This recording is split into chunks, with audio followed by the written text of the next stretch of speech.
city, over 9 million people left There. boat in search of better life. There. Before steamships were introduced, these journeys were extremely hazardous. To sail to America would take 35 days, and the trip to Australia lasted from 10 to 17 months, depending on wind and weather. The ships were crowded, and conditions encouraged the spread of diseases such as cholera. By the late 1800s, over 200 ships a week would leave Liverpool and travel all across the world.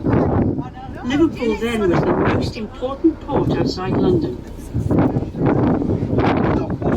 You can see the Victorian hexagonal Salisbury Dock Clock Tower, designed by Jesse Hartley, who was responsible for much of Liverpool's Dockland architecture, including the Royal Albert Dock. The clock's chief use was to check the ship's chronometer as the vessel left port, and was affectionately known as the Docker's Clock. It has 6 faces that can be seen from all points of the compass. The only other one of its kind is in Russia. This is also the original site of the entrance to the Leeds-Liverpool Canal from the river.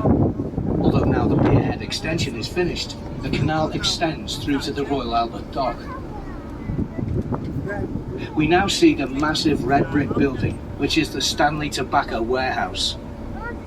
When built in 1900, it was the world's biggest bonded warehouse, large enough to fit St George's Hall inside. It was built using 27 million bricks, specifically for storing tobacco cargoes until duty was paid, and it is still the largest brick-built building in the world. The next dock downriver is the Nelson Dock, and then we have the Bramley Moor Dock. The impressive new football stadium that you can see is built over the filled-in dock and is the new home of Everton Football Club, replacing Goodison Park, the club's home since 1892. It took over 4 years to build at a cost of over £800 million. The Bramley Moor Dock, opened in 1848, was also designed by Jesse Hartley and primarily used as a coal dock. The dock was in use for 140 years, but as coal-fired steamships fell out of use and the coal mines in South Lancashire closed, demand for coal disappeared, and Bramley Moor Dock was eventually closed in 1988. The large wind turbines that you can see provide the power to the Royal Seaforth Dock, which is the prime container terminal for North America. Approximately 70% of the Northwest Freight runs through Liverpool. Completed in 2016 and adjacent to the dock is Liverpool 2, a new deep-water container terminal capable of handling 2 post-Panamax vessels simultaneously and able to handle 95% of all vessels that sail the seas. This doubles the container handling capacity of Liverpool. The large group of trees along the Wirral foreshore opposite is Vale Park, and it was near here where the famous gunpowder magazine stood. This is where the ships used to stop to offload or pick up gunpowder on their way into or from port. Storing explosives in the docks themselves was seen as far too big a risk. During the 18th and early 19th century, smuggling was rife throughout Britain. This area, Wallasey, was perfect for smugglers, because 300 years ago it was cut off from the rest of the Wirral by the Wallasey Pool on one side and the swamp of Bidston Moss on the other. It was an isolated, dangerous place, prone to sudden mists and quicksand, and best negotiated only by the few who knew it well. One of the most notorious smugglers here was known as Mother Redcap, who ran an inn which stood by the shore.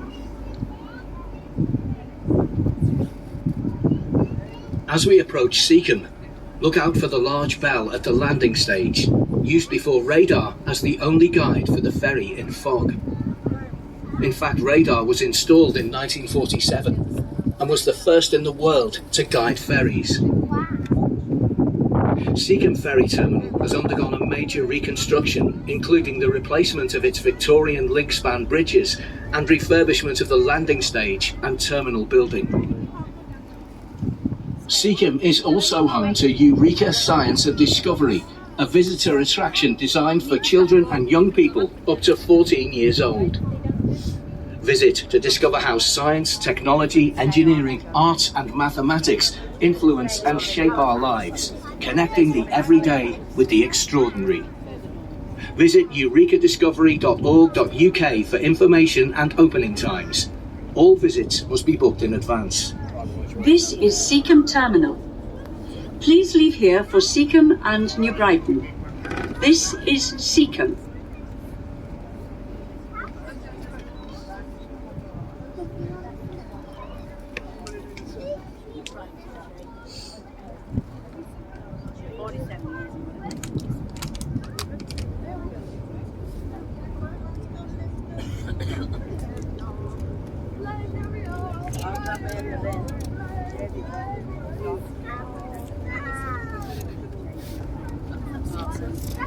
Yeah.